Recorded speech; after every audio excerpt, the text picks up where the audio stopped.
ఆ సొంత శివరమ్మ సంగతి ఏట్రా? రే మా నాన్న మమ్మల్ని వదిలేసి వెళ్ళిపోయాడురా.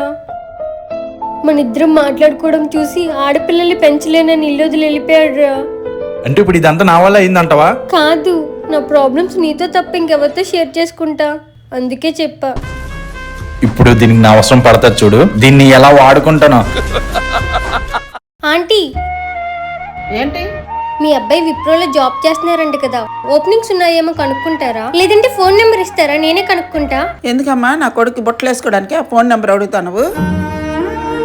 మా కుటుంబం మీద ఆధారపడదామనే కదా నీ ప్లాను? నాకు అలాంటి తెలివితేటలు లేవా ఆంటీ? అయినా అన్నీ అని పిలిచిన వాడితో ఇలాంటి తప్పుడు ఆలోచన మీకెలా వచ్చింది ఆంటీ?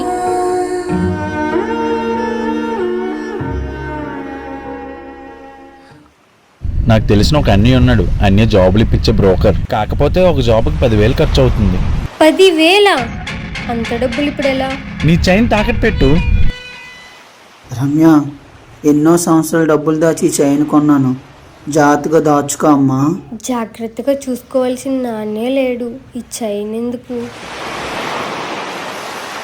సరే, రేపు తాకట్టు పెట్టి డబ్బులు ఇస్తా. రేయ్, రేపు పార్టీకి డబ్బులు సెట్ అయ్యాయి, రెడీగా ఉండు.